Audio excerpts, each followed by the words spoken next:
Invite a Budget Blinds style consultant to show you how to transform your rooms just by changing your window coverings. Canada's #1 choice for window coverings. Visit budgetblinds.ca today.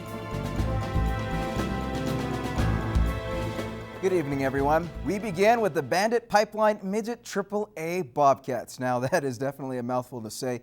They are playing at home for the first time this season, opening the campaign on the road, of course, with a pair of wins. Now, they're definitely off and running and look to make it 3 straight W's, taking on the Foothills Bisons at the Civic Center. Now, in the first, Bobcats on the power play. It's going to be Jackson Kaluski who tips the point shot.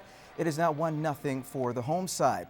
Now, the Cats will double their lead a little bit later. It's going to be Kobe Walker who will find TJ Lloyd, and he will rip it blocker side.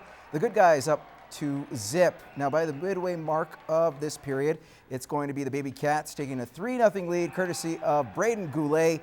The Cats lead 3-0 after 1 period of play. Now, the Foremost Heat have been playing some good hockey to start the year. Unbeaten in their first 4 games, they hosted the Camrose Red Wings at the Civic Center earlier today. Now, no score in the first led to the second. Red Wings get on the board.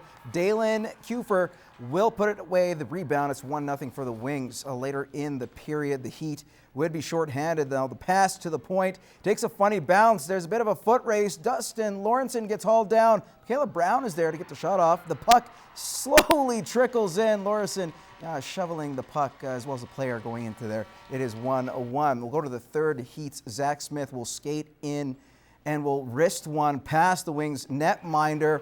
That proved to be the game winner. Heat remain unbeaten this season. 2-1 was the final. As the game went along, really battled. I'll give Camrose a lot of credit. Very well coached team, battled hard, showed up ready to go. And our first period, we weren't happy with it. Had a good conversation in the dressing room. And I think second, third period were much better. We were more committed to each other, playing for each other, and that definitely helped to get a win in the end. All right, some Bantam girls action this afternoon. Ice Cats taking on the PAC Saints. First period, Cats up 1-0. Jacelyn Scott with the drop back pass. She'll pick the top corner, just sneaking it by the Saints goalie. 2-0 for the Cats. In the second, it will be goalie Bella McKee making some big stops for her team. One from point blank range, and another one gets tipped right into the slot. Now, later in the period, the Cats would blow this game wide open. Talon Stevenson slides it over to Tyra Anderson. A minute after that, Stevenson gets into the act, sneaking it inside the post herself. Then with 15 seconds to go, Abby Earl will make it 5-0 Lloydminster. 3 goals in the span of 2 minutes. The Cats go on to win by a score of 6-1, and Miss Stevenson had a goal and 4 assists in that contest. Now, the Lloydminster Bandits were back in action last night as they kicked off a pair of back-to-back home games this weekend. They were battling the Saddle Lake Warriors. We'll go to the first. It'll be Kyle Tenney from behind the net. Will feed AJ Curry on the doorstep. It's 1-0 Bandits. It will stay that way after 20, despite outshooting the Warriors. That is 22-5. Saddle Lake will respond in the second period. It's going to be a huge hip check by Silas Makokis.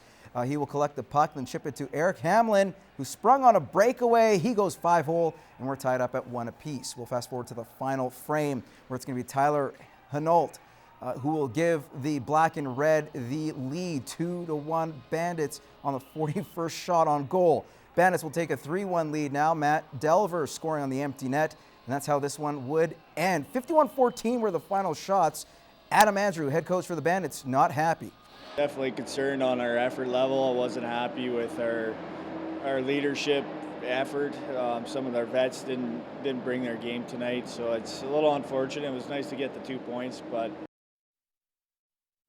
Now the Bandits are in action again tonight. They'll be facing the Vegreville Rangers. Puck drop 8 o'clock at the Civic Center. Remember to go out there later on this evening. Now, from other action in the Northeastern Alberta Junior Hockey League, it was the Frog Lake T-Birds who remain undefeated so far. Pretty good start, 3-0. They beat the Vermilion Tigers 7-4. Tigers fall to 1-3 on the season. Now, to some AJHL action for you tonight. 7 games on the sked, including the Bonnyville Pontiacs, who face the Drumheller Dragons. 7:30 puck drop at RJ Lalonde Arena.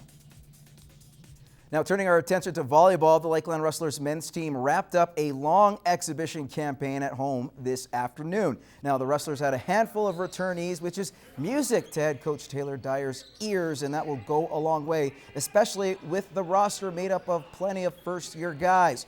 Dyer adds that he's seen positive signs from those rookies over the course of training in the last 5 weeks, but he says it's coming at a slower pace. There's definitely been improvement with those kids, but not at the pace that we'd like to see. So we're going to continue to work on that, and that learning curve is pretty steep. So we need them to really pick up the pace as far as their training and really starting to compete and to push those returning guys who I've seen some good things from them. The Rustlers begin their season next week, beginning in Grand Prairie.